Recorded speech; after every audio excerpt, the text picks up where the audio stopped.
लीलावती पत्नी स्वर्गीय राम सिंह ग्राम मुनेली थाना खटीमा जनपद उधम सिंह नगर की अनुसूचित जाति की एक विधवा महिला है, जिसका एकमात्र सहारा उसकी 30 वर्ष की पुत्री कुमारी सरिता उसकी देखभाल में उसकी मदद करने वाली थी। अपनी पुत्री के संबंध में लीलावती ने मीडिया से रूबरू होते हुए बताया कि उसकी पुत्री कुमारी सरिता को 20 मार्च 2022 को पूर्वाह्न 11 बजे जयप्रकाश निवासी ग्राम मुडलिया जो सपेरों का गांव कहा जाता है, बिजली रोड सितारगंज गौशाला के निकट बहला फुसला कर ले गया है, जिसमें उन्होंने बताया है कि बहला फुसला कर भगाने में जयप्रकाश की बहन सपना का भी हाथ है, जिसका मोबाइल नंबर 75 है।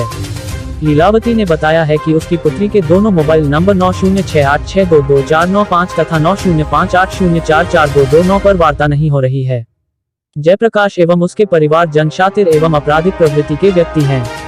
उक्त व्यक्ति पूर्व में भी अपने ताऊ के लड़के की हत्या जैसी घटना को अंजाम दे चुका है, जिससे यह प्रतीत होता है कि मेरी पुत्री को धन के लालच के लिए वह अपना साथ बहला फुसला कर ले गया हूँ और अपना स्वार्थ सिद्ध होने के उपरांत उसकी हत्या ना कर दे। उन्होंने अध्यक्ष अनुसूचित जाति आयोग देहरादून, पुलिस उप महानिरीक्षक कुमायूं जोन, मुख्यमंत्री उत्तराखंड तथा प्रभारी निरीक्षक को स्पीड पोस्ट के माध्यम से भी अवगत कराया है और यह संज्ञान में लाना चल रहा है कि जब लीलावती ने उक्त जयप्रकाश को अपनी पुत्री से पृथक करना चाहा था तो उसने लीलावती को चेतावनी दी थी कि आप मेरे परिवार को नहीं जानते, हम बहुत खतरनाक लोग हैं, हम छोटे मोटे खतरनाक कई प्रकार के अपराधों को अंजाम दे चुके हैं। यदि मेरे रास्ते को रोकने का प्रयास किया, मैं आपकी बेटी के साथ भी किसी अप्रिय घटना को अंजाम देने के लिए नहीं हिचकिचाऊंगा। लीलावती ने प्रेषित पत्र में यह भी जिक्र किया है कि जयप्रकाश की चेतावनी से वह बहुत भयभीत है और बेचैन है और अपनी पुत्री की बरामदगी के लिए बारंबार खटीमा कोतवाली पुलिस के चक्कर काटकर निवेदन करती चली आ रही है, परंतु खटीमा कोतवाली पुलिस से उसके पुत्री की बरामदगी को लेकर अभी तक कोई संतोषजनक कार्यवाही नहीं की गई और उसके साथ टालमटोल करने का कार्य किया जा रहा है।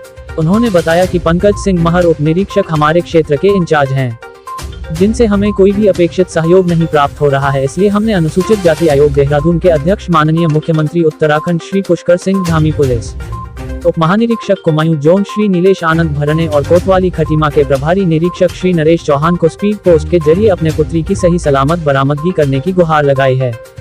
उसने यह भी बताया है कि धमकी के बाद अगर जयप्रकाश ने साबित कर दिखाया जिससे मैं काफी भयभीत हूँ और वृद्धावस्था में अपने प्राणों को त्यागने की स्थिति में हूँ, क्योंकि मेरी देखरेख करने वाला मेरी पुत्री के अलावा कोई नहीं है। लीलावती ने उक्त सभी अधिकारियों से अनुरोध किया है कि शीघ्र अतिशीघ्र कार्रवाई करके उसके पुत्री को सकुशल बरामदगी कर जयप्रकाश के विरुद्ध कानूनी कार्रवाई की जा सके। उसने उत्तराखंड मित्र पुलिस की कार्यवाही पर पूरा विश्वास जताया है। उसका अभी भी विश्वास बना हुआ है कि यदि कोतवाली खटीमा प्रभारी निरीक्षक श्री नरेश चौहान जी चाहेंगे तो अवश्य ही उसकी पुत्री कुमारी सरिता की सकुशल बरामदगी संभव हो सकेगी। खटीमा से अजय गुप्ता की रिपोर्ट। आप सरिता की क्या लगती है? मैं उसकी बहन की लड़की हूँ। अच्छा, इस सरिता को करीब जाए हुए कितने दिन हुए? 15 दिन हो गए हैं उसको गए हुए और पुलिस कोई कार्रवाई नहीं कर रही है। पुलिस बिल्कुल हाथ पे हाथ रख के बैठी हुई है। वो बस जब भी जा रहे हैं वो बस यही कर रही है कि हम कार्रवाई कर रहे हैं, तुम्हें क्या कुछ पता है, बस वो यही कह रही। मैं अपनी नानी के साथ वहाँ पे गई थी तो वो बस यही कह रहे थे। मैंने पूछा कि नंबर उनका ट्रेस पे लगा रखा है, तो वो बोल रही हमें पता है, तुम्हें पता है कि नंबर ट्रेस पे लगा रखा है नहीं लगा रखा है, ऐसे करके पुलिस बोल रही थी। तो पुलिस उल्टा बोल रही है? पुलिस उल्टा बोल रही है। और हमारे साथ 2 पुलिस वाले गए थे, बहुत हमने ज़बरदस्ती की थी कि हमारे साथ भेज दो, हमें डाउट है कि वो लोग गौशाला में ही हैं। तो वहाँ पे जाकर पता भी नहीं चला कि वहाँ पे हैं या नहीं है करके। और पुलिस वाले गए थे, धमकी देकर आए, पर उसके दूसरे दिन उनका जाने का नाम नहीं था कि हम चल रहे हैं या नहीं चल रहे हैं। तो इस संबंध में कुछ आला अधिकारियों से बात की या हुआ कोई? SDM मतलब मुख्यमंत्री सबको हमने पोस्ट कर दिए, ये जो हमने रिपोर्ट बना रखी है, लड़की गायब है और कुछ पता भी नहीं चल रहा है। और हमें थोड़ा डाउट है कि एक लड़का है जिससे उसकी फेसबुक द्वारा बात हुई थी, वो उसको लेकर गया है सर। उसका नाम अमित भी है और जयप्रकाश भी है। आप किस गांव में रहती है? चारू बेटा मुड़ेली। आपके साथ क्या घटना हुई? मेरी लड़की यहाँ चली गई, भाग गई, पता नहीं लग रहा हो कोई, और कोई पता नहीं लग रहा हो, कोई पुलिस वाले कोई पता नहीं दे रहे हैं, कुछ नहीं कुछ कर रहे हैं, और हमने रिपोर्ट भी दी है और कोई सूचना नहीं मिल रही हमको। आपके लड़के कितने दिन पहले गई है? कम से कम आज कल 15 दिन हो जाएंगे इतवार को। आपने 15 दिन पूर्व जो है पुलिस को सूचित किया? हाँ, पुलिस को दे, पुलिस कोई कार्रवाई ना कर रही, कोई कुछ सुन नहीं रही हमारी। लड़की क्या क्या कुछ ले गई है घर से? लड़की कुछ नहीं ले गई, अपनी किताब और आधार कार्ड और अपने पैसे लेके गई है और एक सूट ले गई बस। आपको और किस तक है जो हमें हंगे इस मंझोला कृषु है, वो क्या नाम बोलते हैं वैसे, अरे गौशाला, कुआं का लड़का है,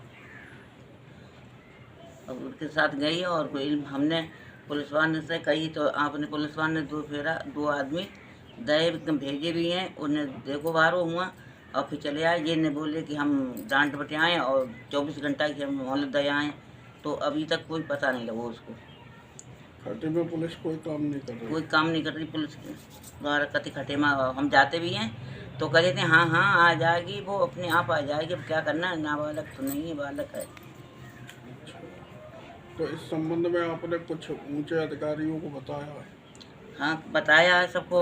अब जे क्या बोलते हैं मुझसे, पुलिस मारे नहीं है जय हर क्या बोलते हैं उनसे, सब जगह। हाँ, तो उनको हमने करिए बात होती है और का भेजा भी है सबको पास। और जो नए जो बने होंगे क्या बोलते हैं उनसे, उनको भी दिया, मुख्यमंत्री को दिया, हाँ, इसको दिया, कमिश्नर को दिया, किसको, कमिश्नर सब सबको दिया है। मैं कोई अभी सुनाई नहीं है यार। अनुसूचित जाति, अनुसूचित जाति के आयोग को भी दिया? हाँ, जाति को कुछ को दिया हमने।